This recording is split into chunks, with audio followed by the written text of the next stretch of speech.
আমি ইউটিউবে ছেড়ে দিবে। ও যদি কবে বসবে সনাতন ধর্ম সম্বন্ধে জানবার, কবে বসবে আমি ওর সাথে বসবো।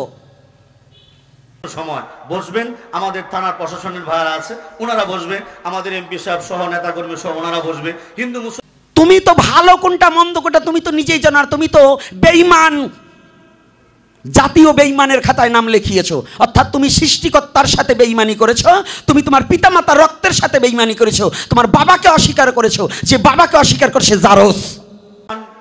এই কালেমার দাওয়াতের ব্যাপারে কথা বলার জন্যই আমি গিয়েছি আমার মায়ের কাছে।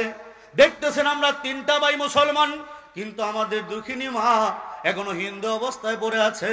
আমার মাকে বলি, মাগো আমার এই কালেমাটুকু মেনে নাও, এই কালেমা যদি মানো তাহলে তুমি জান্নাতি, আর কালেমা না মানলে তুমি জাহান্নামী। আমাকে বলে, বাবা আমরা তোদের কালেমা মানি না, আমরা মানি আমাদের মন্ত্র। নুমানি নাম দিয়েছে, পবিত্র নামটারে শয়তানের ব্যবহার করছে। নুমানি নামটা পবিত্র নাম, কিন্তু ওই শয়তানে ব্যবহার করে আর অপবিত্র করছে, কারণ ও শয়তান। কি করছে মূর্তি? আমারে মূর্তি কোনোদিন আমাকে গালি দিয়েছে?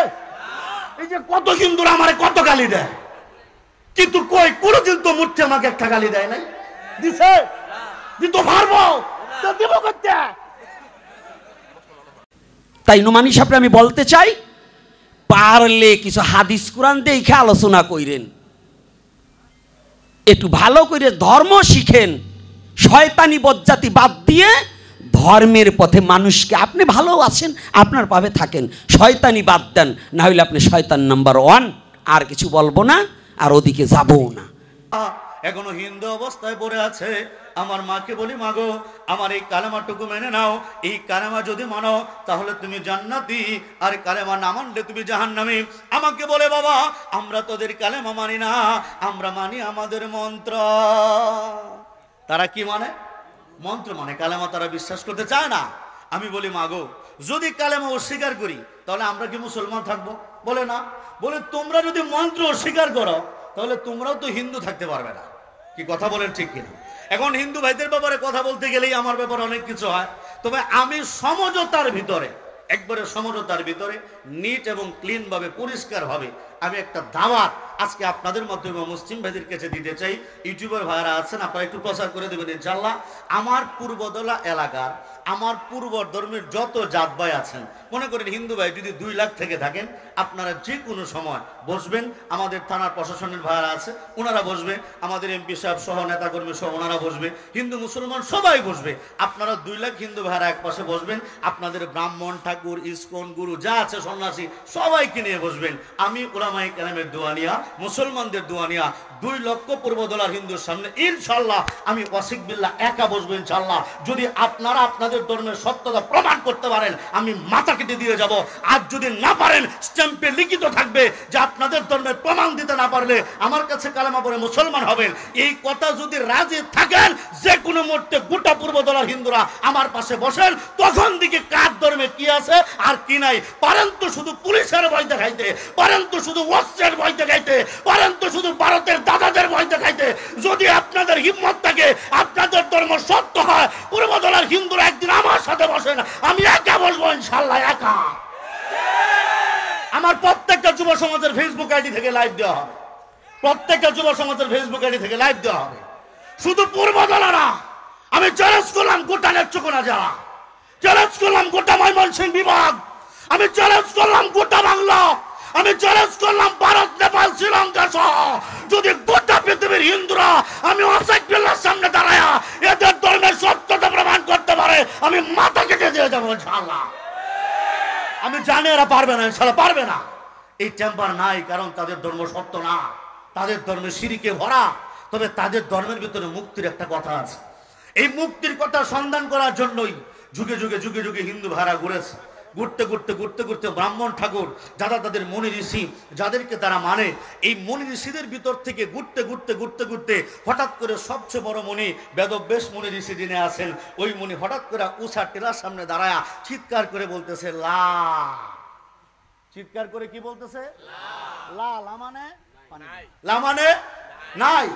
অন্য ব্রাহ্মণ ঠাকুরা জিজ্ঞেস করতেছে, কি গো ঠাকুর কি নাই? বলে ইলাহা নাই। কি নাই? ইলাহা নাই। আমার কথা না, ব্রাহ্মণ ঠাকুরের কথা, বেদের কথা বলতেছে। কারণ আমার মা তো আমি অন্য হিন্দুদের বলবো না, আমার মাকে বলতেছি। আমার মা তো কোরআন মানে না, মানে বেদ। বেদের মধ্যে ঋষির মধ্যে থেকে আসছে, এটা সরাসরি উত্তরায়ণ বেদ থেকে আসছে। প্রধান পণ্ডিত বলতেছে, চিৎকার করে বলতেছে লা। অন্য কয়েকটা ঠাকুর জিগায়, ও ঠাকুর কি লা মানে কি নাই? কয় ইলাহা নাই। কয় মানে কোনো উপাস্য টুপাস্য নাই, অন্য কোনো দেব দেবী নাই, এই ভগবান টগবান পূজা টোজা যা কিছু করো এটি নাই।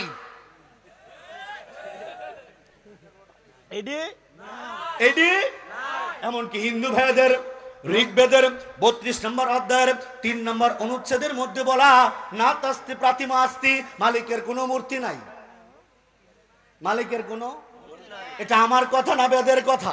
মামলা যদি করতে হয় ও কেন, কারণ আমি দেখছি, হিন্দু থাকতে দেখছি মূর্তি 2টা করে পা বানায়, কত সুন্দর সুন্দর উরাত বানায়, পায়ের মধ্যে আলতা লাগায়, নুপুর লাগায়।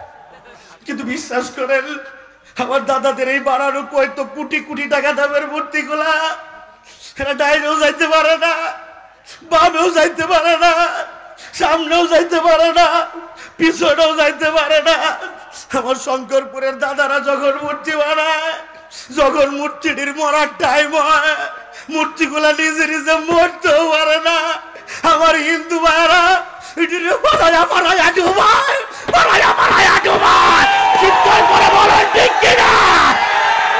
আমি মূর্তির বিরুদ্ধে কিছু বলছি।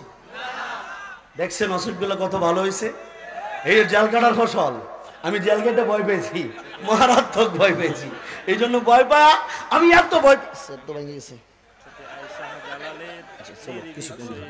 বুঝছেন আপনারা? দেখছেন ভালো হয়েছে না? আমি আপনারা আমার প্রতি খুশি আছেন না? মাশাআল্লাহ। আমি এখন আর মূর্তির বিরুদ্ধে কিছু বলি না। কেন বলি না? কারণ হ্যাঁ বাপরে, এই যুবকটি কই, কি লাগে কি লাগে কি লাগে, মায়া লাগে, মায়া মায়া লাগার কারণ আমি কিচ্ছু বলি না। কেন বলবো? আমি কি করছে মূর্তি আমারে? মূর্তি কোনোদিন আমাকে গালি দিয়েছে?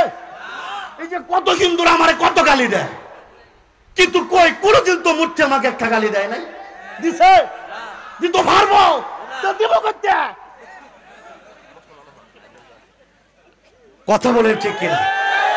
আমি মূর্তির বিরুদ্ধে কোনো কথা বলবো, তবে অনুরোধ করবো আমি হিন্দু ভাইদেরকে একটা বিশেষ অনুরোধ। ভাই, আপনারা মূর্তিকে বাবা বলে ডাকেন, আপনারা মূর্তিকে মা বলে ডাকেন, আপনারা মূর্তিদেরকে কত আদর করে বাবা ডাকেন, মা ডাকেন। আচ্ছা, আমি আমার পূর্বদলা এলাকার মানুষের কাছে একটা বিনীত কথা জানতে চাই। ভাই ভালো আছেন? মনে করেন আমাদের এলাকায় কোনো দুলাভাই আসলো, কেডা বলেন না, কেডা আসলো? এখন দুলাভাই যদি রাত্রিবেলা ঘুমায়, মুরব্বীরা আপনারা মাইন্ড করেন না, বাচ্চারা শুনো না, যদি দুলাভাই রাত্রিবেলা ঘুমায় আর যদি সালারা মিলে দুলাভাইয়ের পিছনে একটা বাস ঠেল্লা দাঁড় করায় দেয়, আচ্ছা দুলাভাই কি মাইন্ড করতো না? কথা বল না, দুলাভাই কি মাইন্ড করতো না? দুলাভাই কি মন খারাপ করতো না? দুলাভাই কি ব্যথা পাইতো না? আচ্ছা, কোন শালার কি এটা উচিত দুলাভাইয়ের পিছনে বাস দেওয়া? কথা বলে উচিত? আচ্ছা, শালা তো মস্করা করে দিতে পারে, কিন্তু যারা বাবা ডাকে